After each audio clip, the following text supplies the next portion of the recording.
Speech Sounds, Octavia E. Butler. There was trouble aboard the Washington Boulevard bus. Rye had expected trouble sooner or later in her journey. She had put off going until loneliness and hopelessness drove her out. She believed she might have one group of relatives left alive, a brother and his 2 children 20 miles away in Pasadena. That was a day's journey one way if she were lucky. The unexpected arrival of the bus as she left her Virginia road home had seemed to be a piece of luck until the trouble began.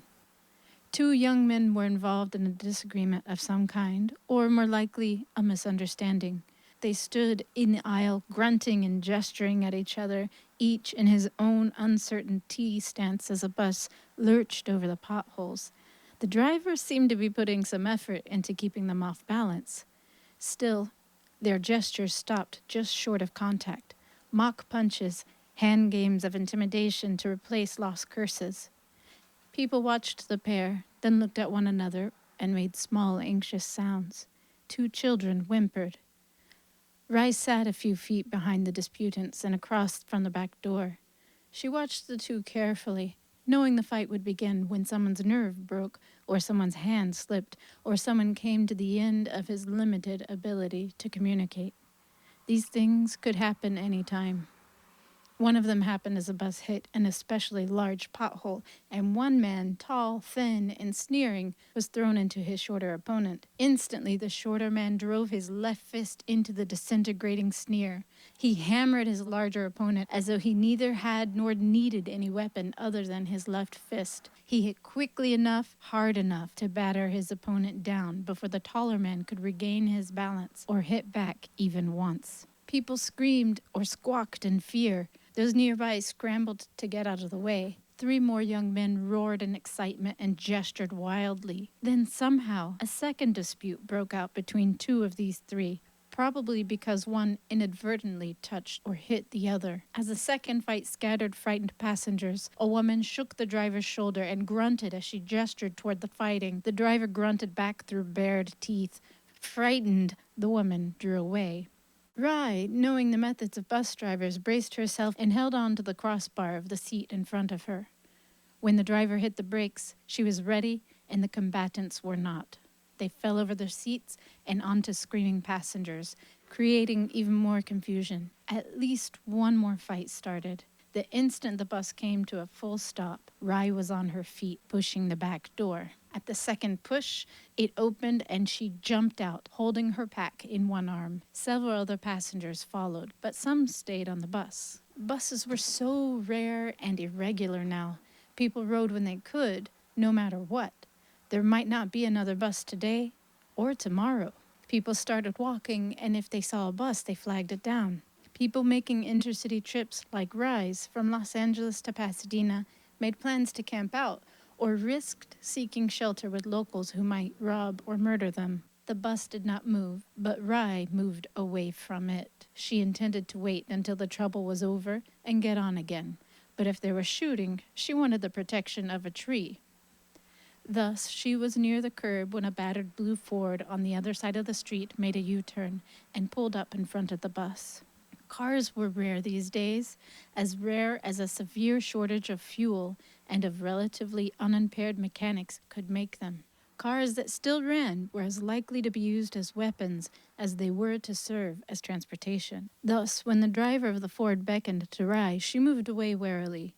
The driver got out, a big man, young, neatly bearded, with dark, thick hair. He wore a long overcoat and a look of weariness that matched Rye's. She stood several feet from him, wanting to see what he would do. He looked at the bus, now rocking with combat inside, then at the small cluster of passengers who had gotten off. Finally, he looked at Rye again. She returned his gaze, very much aware of the old .45 automatic her jacket concealed. She watched his hands. He pointed with his left hand toward the bus. The dark, tinted windows prevented him from seeing what was happening inside. His use of the left hand interested Rye more than his obvious question. Left-handed people tended to be less impaired, more reasonable and comprehending. less driven by frustration, confusion, and anger. She imitated his gesture, pointing toward the bus with her own left hand, then punching the air with both fists. The man took off his coat, revealing a Los Angeles Police Department uniform, complete with baton and service revolver. Rye took another step back from him. There was no more LAPD, no more any large organization, governmental or private. There were neighborhood patrols and armed individuals. That was all. The man took something from his coat pocket, then threw the coat into the car. Then he gestured Rye back, toward the rear of the bus. He had something made of plastic in his hand. Rye did not understand what he wanted until he went to the rear door of the bus and beckoned her to stand there. She obeyed mainly out of curiosity. Cop or not, maybe he could do something to stop the stupid fighting. He walked around the front of the bus to the side street where the driver's window was open. There, she thought she saw him throw something into the bus. She was still trying to peer through the tinted glass when people began stumbling out of the rear door, choking and weeping. Gas. Rye caught an old woman who would have fallen, lifted two little children down when they were in danger of being knocked down and trampled. She could see the bearded man helping people at the front door. She caught a thin old man shoved out by one of the combatants. Staggered by the old man's weight, she was barely able to get out of the way as the last of the young men pushed his way out. This one, bleeding from his nose and mouth, stumbled into another, and they grappled blindly, still sobbing from the gas. The bearded man helped the bus driver out through the front door, though the driver did not seem to appreciate his help. For a moment, Rye thought that there would be another fight. The bearded man stepped back and watched the driver gesture threateningly, watched him shout in wordless anger. The bearded man stood still, made no sound, refused to respond to clearly obscene gestures. The least impaired people tended to do this, stand back unless they were physically threatened, and let those with less control scream and jump around. It was as though they felt it beneath them to be as touchy as the less comprehending. This was an attitude of superiority, and that was the way people like the bus driver perceived it. Such superiority was frequently punished by beatings, even by death. Rye had had close calls of her own. As a result, she never went unarmed. And in this world, where the only likely common language was body language, being armed was often enough. She had rarely had to draw her gun or even display it. The bearded man's revolver was on constant display. Apparently, that was enough for the bus driver. The driver spat in disgust, glared at the bearded man for a moment longer, then strode back to his gas-filled bus. He stared at it for a moment, clearly wanting to get in, but the gas was still too strong. Of the windows, only his tiny driver's window actually opened. The front door was open, but the rear door would not stay open unless someone held it. Of course, the air conditioning had failed long ago. The bus would take some time to clear. It was the driver's property, his livelihood. He had pasted old magazine pictures of items he would accept as fare on its sides. Then he would use what he collected to feed his family or to trade. If his bus did not run, he did not eat. On the other hand, if the inside of this bus was torn apart by senseless fighting, he would not eat very well either. He was apparently unable to perceive this. All he could see was that it would be some time before he could use his bus again. He shook his fist at the bearded man and shouted. There seemed to be words in his shout, but Rye could not understand them. She did not know whether this was his fault or hers. She had heard so little coherent human speech for the past 3 years, she was no longer certain how well she recognized it, no longer certain of the degree of her own impairment. The bearded man sighed.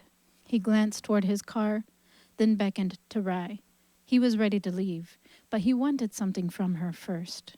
No, he wanted her to leave with him. Risk getting into his car when, in spite of his uniform, law and order were nothing, not even words any longer. She shook her head in a universally understood negative, but the man continued to beckon. She waved him away.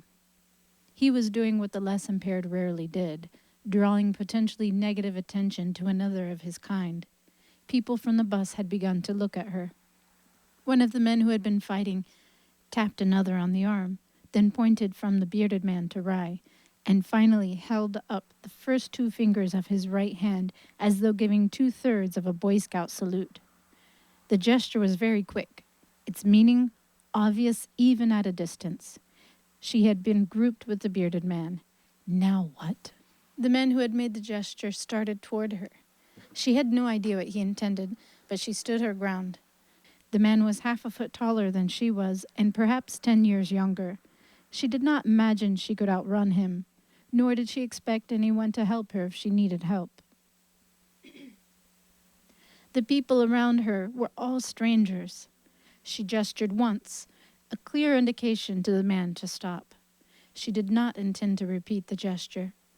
Fortunately, the man obeyed. He gestured obscenely, and several other men laughed. Loss of verbal language had spawned a whole new set of obscene gestures. The man, with stark simplicity, had accused her of sex with the bearded man, and had suggested she accommodate the other men present, beginning with him. Rye watched him warily. People might very well stand by and watch if he tried to rape her. They would also stand by and watch her shoot him. Would he push things that far? He did not. After a series of obscene gestures that brought him no closer to her, he turned contemptuously and walked away. And the bearded man still waited. He had removed his service revolver, holster and all. He beckoned again, both hands empty.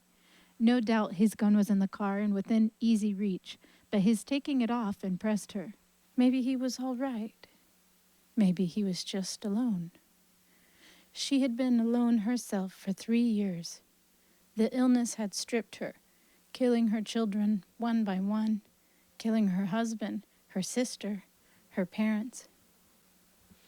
The illness, if it was an illness, had cut even the living off from one another.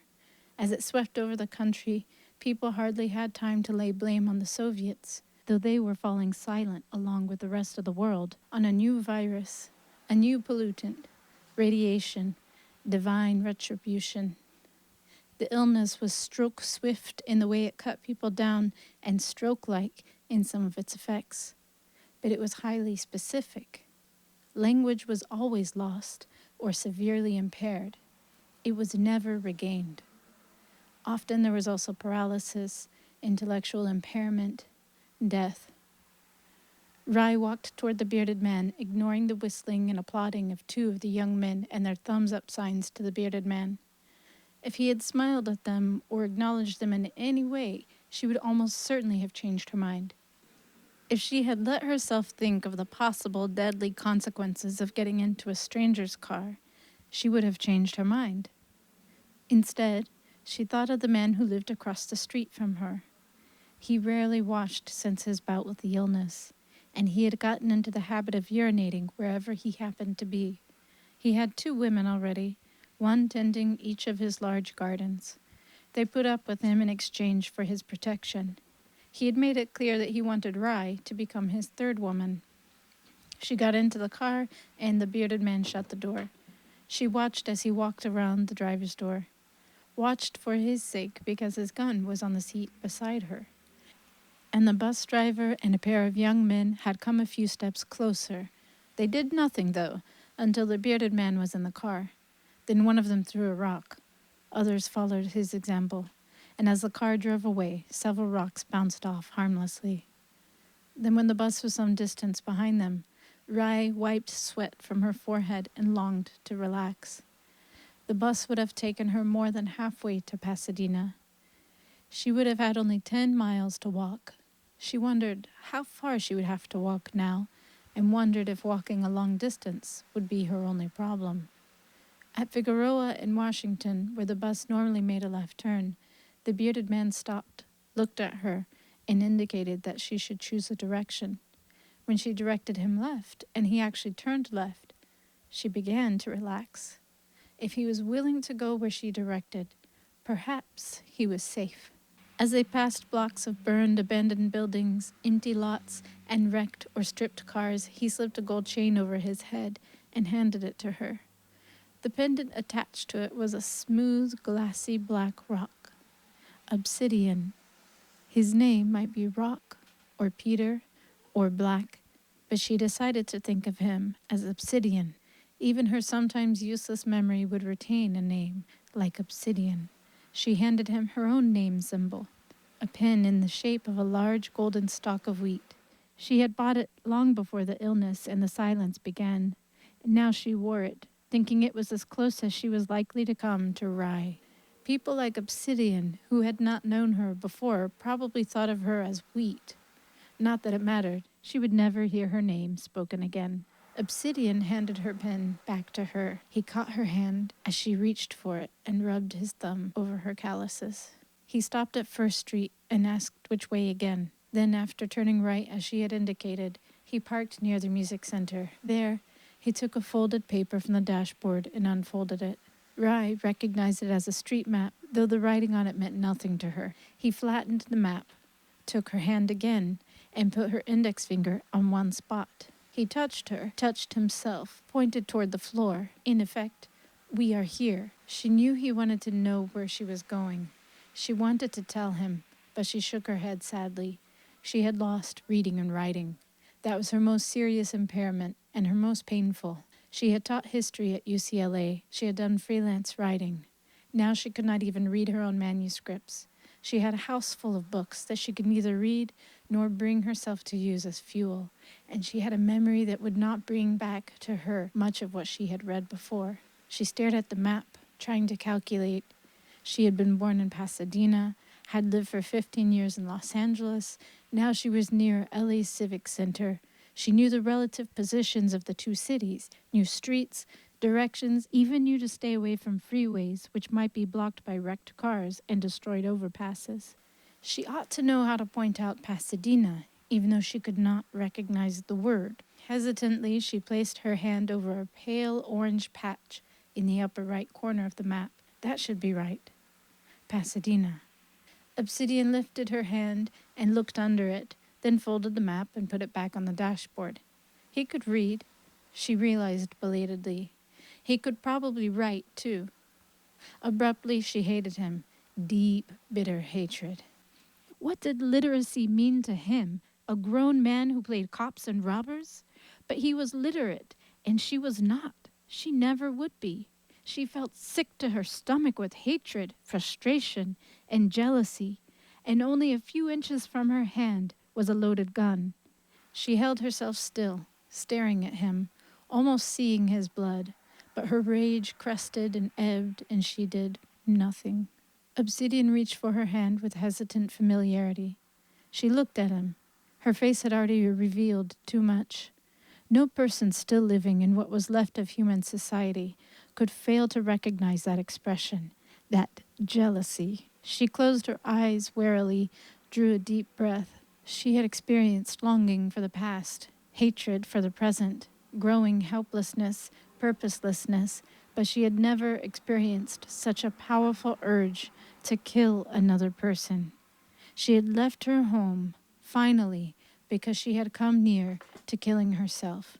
She had found no reason to stay alive. Perhaps that was why she had gotten into Obsidian's car. She had never before done such a thing. He touched her mouth and made chatter motions with thumb and fingers. Could she speak? She nodded and watched his milder envy come and go. Now both had admitted what it was not safe to admit, and there had been no violence. He tapped his mouth and forehead and shook his head. He did not speak or comprehend spoken language. The illness had played with them, taking away, she suspected, what each valued most. She plucked at his sleeve, wondering why he had decided on his own to keep the LAPD alive with what he had left. He was sane enough otherwise. Why wasn't he at home raising corn, rabbits, and children? But she did not know how to ask. Then he put his hand on her thigh, and she had another question to deal with. She shook her head. Disease, pregnancy, helpless, solitary agony. No. He massaged her thigh gently and smiled in obvious disbelief.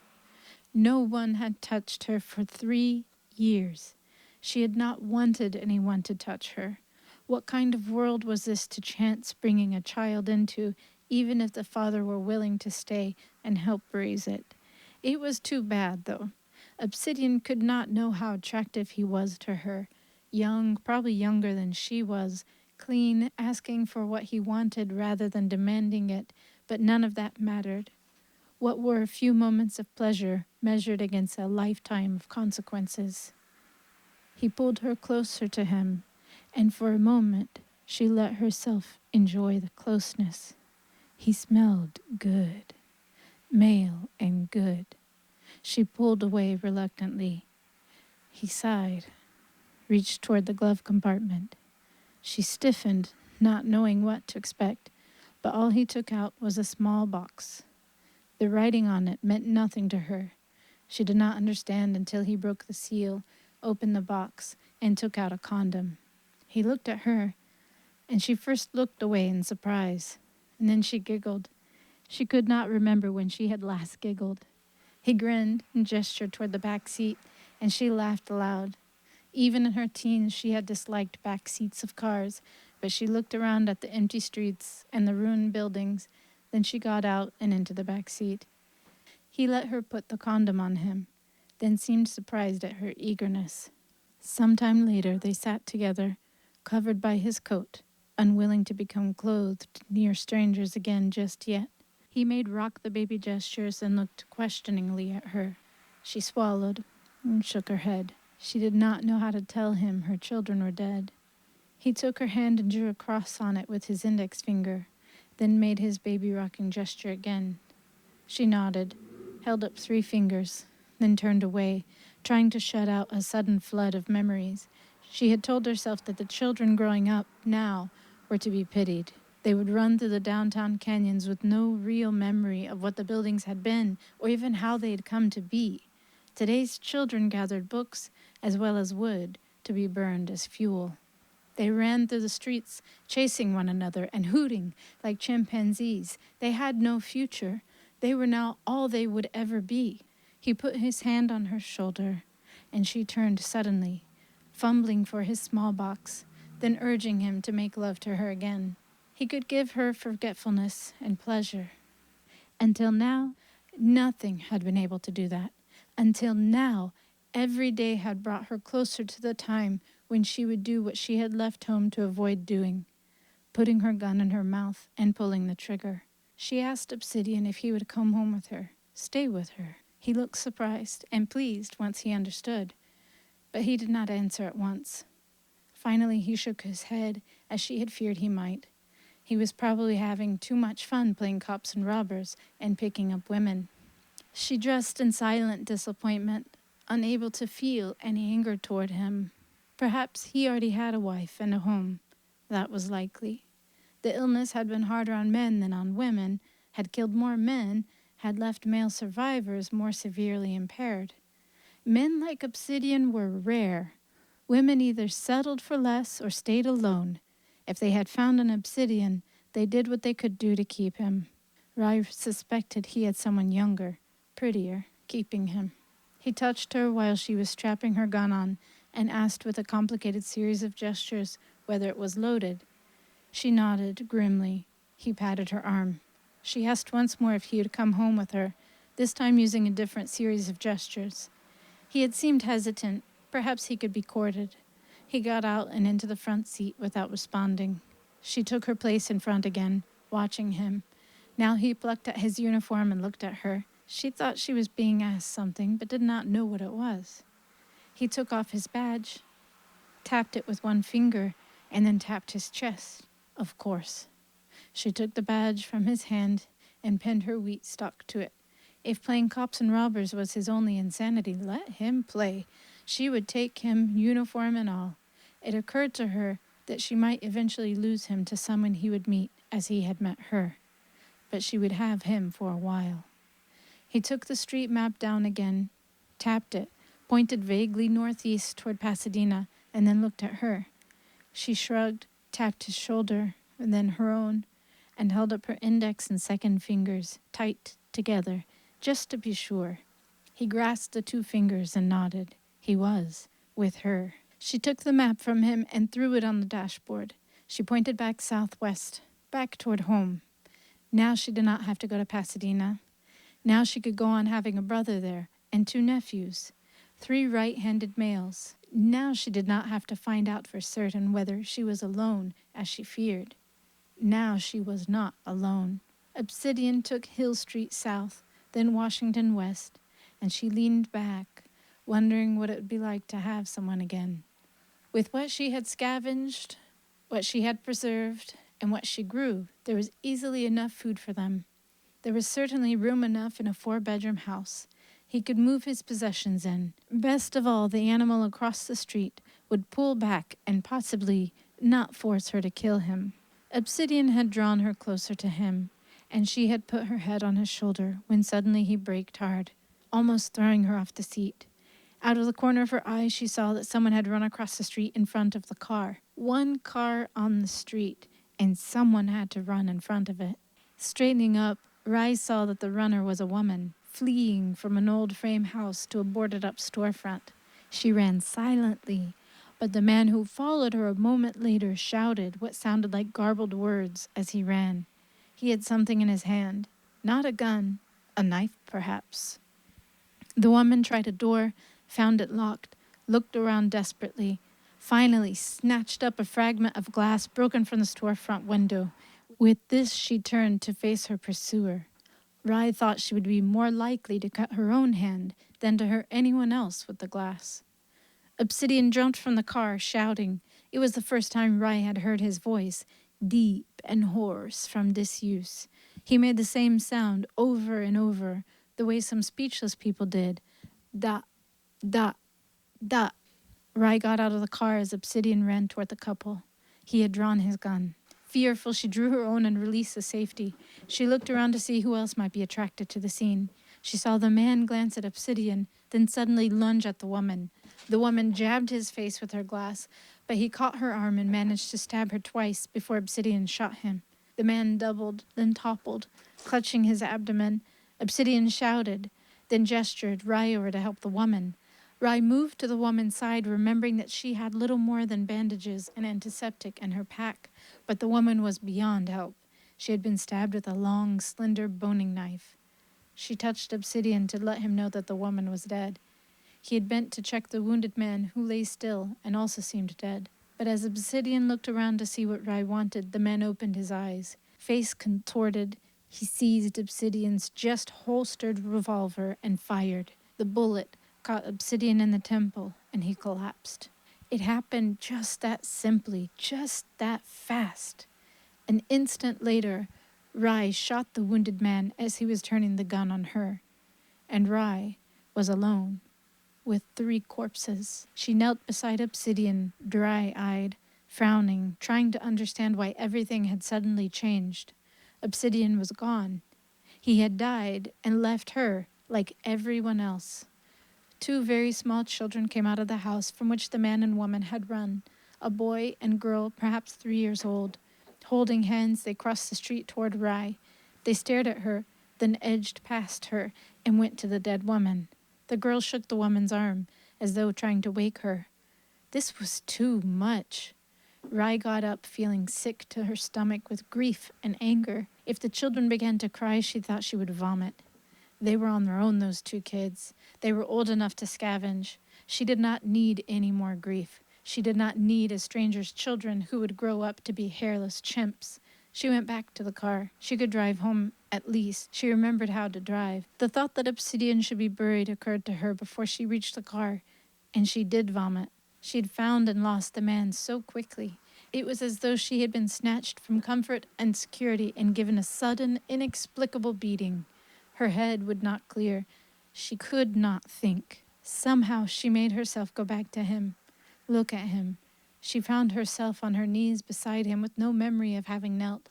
She stroked his face, his beard. One of the children made a noise, and she looked at them, at the woman who was probably their mother. The children looked back at her, obviously frightened. Perhaps it was their fear that reached her finally. She had been about to drive away and leave them. She had almost done it, almost left 2 toddlers to die. Surely there had been enough dying. She would have to take the children home with her. She would not be able to live with any other decision. She looked around for a place to bury 3 bodies. Or 2. She wondered if the murderer were the children's father. Before the silence, the police had always said some of the most dangerous calls they went out on were domestic disturbance calls. Obsidian should have known that. Not that the knowledge would have kept him in the car. It would not have held her back either.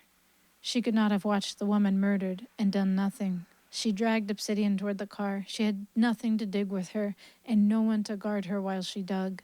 Better to take the bodies with her and bury them next to her husband and her children. Obsidian would come home with her, after all. When she'd gotten him onto the floor in the back, she returned for the woman. The little girl, thin, dirty, solemn, stood up and unknowingly gave Rai a gift. As Rai began to drag the woman by her arms, the little girl screamed, "No!" Rai dropped the woman and stared at the girl. "No!" the girl repeated. She came to stand beside the woman. "Go away," she told Rai. "Don't talk," the little voice said to her. There was no blurring or confusing of sounds. Both children had spoken, and Rai had understood. The boy looked at the dead murderer and moved further from him. He took the girl's hand. "Be quiet," he whispered. Fluent speech. Had the woman died because she could talk and had taught her children to talk? Had she been killed by a husband's festering anger or by a stranger's jealous rage? And the children, they must have been born after the silence.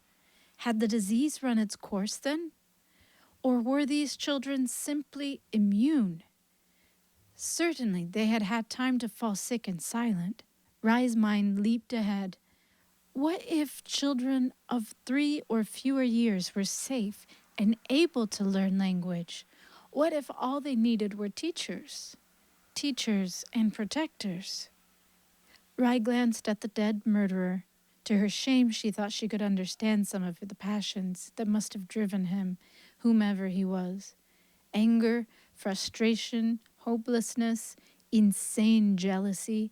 How many more of him were there? People willing to destroy what they could not have. Obsidian had been the protector, had chosen that role for who knew what reason.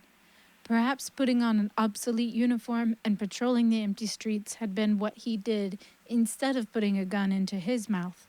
And now that there was something worth protecting, he was gone. She had been a teacher, a good one. She had been a protector too, though only of herself. She had kept herself alive when she had no reason to live. If the illness let these children alone, she could keep them alive. Somehow she lifted the dead woman into her arms and placed her on the back seat of the car. The children began to cry, but she knelt on the broken pavement and whispered to them, fearful of frightening them with the harshness of her long, unused voice. "It's all right," she told them. "You're going with us, too. Come on." She lifted them both, one in each arm. They were so light. Had they been getting enough to eat? The boy covered her mouth with his hand, but she moved her face away. "It's all right for me to talk," she told him. "As long as no one's around, it's all right." She put the boy down on the front seat of the car, and he moved over without being told to make room for the girl. When they were both in the car, Rai leaned against the window, looking at them, seeing that they were less afraid now, that they watched her with at least as much curiosity as fear. "I'm Valerie Rai," she said, savoring the words. "It's all right for you to talk to me." Afterword. Speech Sounds was conceived in weariness, depression, and sorrow. I began the story feeling little hope or liking for the human species, but by the time I reached the end of it, my hope had come back. It always seemed to do that. Here's the story behind Speech Sounds. In the early 1980s, a good friend of mine discovered that she was dying of multiple myeloma, an especially dangerous, painful form of cancer. I had lost elderly relatives and family friends to death before this, but I had never lost a personal friend. I had never watched a relatively young person die slowly and painfully of disease. It took my friend a year to die, and I got into the habit of visiting her every Saturday and taking along the latest chapter of the novel I was working on. This happened to be Clay's arc. With its story of disease and death, it was thoroughly inappropriate for the situation. But my friend had always read my novels. She insisted that she wanted to read this one as well. I suspect that neither of us believed she would live to read it in its completed form, although, of course, we didn't talk about this. I hated going to see her. She was a good person. I loved her, and I hated watching her die. Nevertheless, every Saturday I got on a bus. I don't drive. And went to her hospital room or her apartment. She got thinner and frailer and querulous with pain. I got more depressed. One Saturday, as I sat on a crowded, smelly bus, trying to keep people from stepping on my ingrown toenail and trying not to think of terrible things, I noticed trouble brewing just across from me. One man had decided he didn't like the way another man was looking at him. Didn't like it at all. It's hard to know where to look when you're wedged in place on a crowded bus. The wedged-in man argued that he hadn't done anything wrong, which he hadn't. He inched toward the exit as though he meant to get himself out of a potentially bad situation. Then he turned and edged back into the argument. Maybe his own pride was involved. Why the hell should he be the one to run away? This time, the other guy decided that it was his girlfriend sitting next to him who was being looked at inappropriately. He attacked. The fight was short and bloody. The rest of us, the other passengers, ducked and yelled and tried to avoid being hit. In the end, the attacker and his girlfriend pushed their way off the bus, fearful that the driver would call the police, and the guy with the pride sagged, dazed and bloody, looking around as though he wasn't sure what had happened. I sat where I was, more depressed than ever, hating the whole hopeless, stupid business and wondering whether the human species would ever grow up enough to learn to communicate without using fists of one kind or another. And the first line of a possible story came to me. There was trouble aboard the Washington Boulevard bus.